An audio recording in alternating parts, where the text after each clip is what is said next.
សំលេងស្រីជីងកូនកងខ្ញុំចង់តែជីទន្ទឹមទេចំផងមៀងមេតាមគេណែប្រយ័ត្ននឹងស្រែកអីឡើយកុំអីពើកុំទាន់ក្តៅណានេះ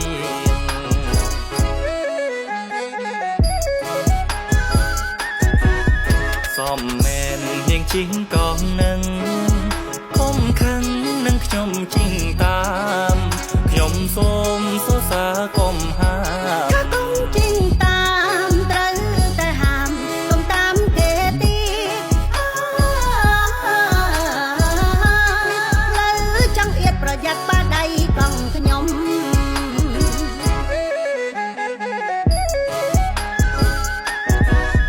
កុំភ័យមិនអោយប៉ះឡើយអូនណាយកុំខឹងណាកលយាន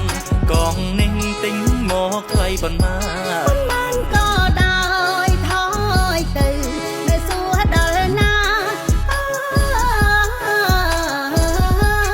កង់ពេញសាបើត្រូវការទៅទិញទៅ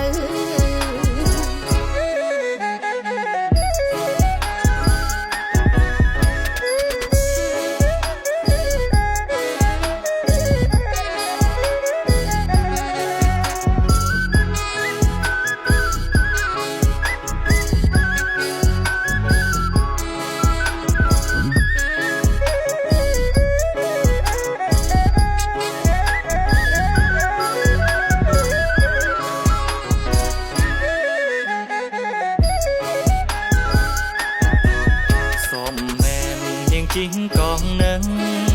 កុំខឹងនឹងខ្ញុំជីងតាមខ្ញុំសូមសរសើរកុំហាមថាកុំជីងតាមត្រូវតែហាមកុំតាមគេទីលើចង់អៀតប្រយ័ត្នបាដៃកង់ខ្ញុំ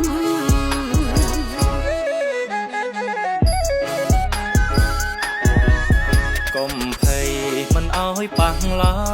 យអូនណាយកុំខឹងណាកលយានកងនេះទិញមកថ្លៃប៉ុន្មា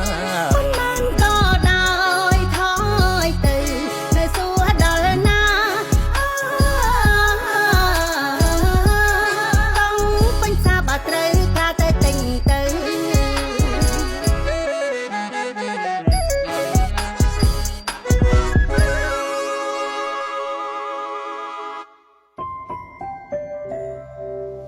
ថាឌីស្តង់ដារគុណភាពលេខ1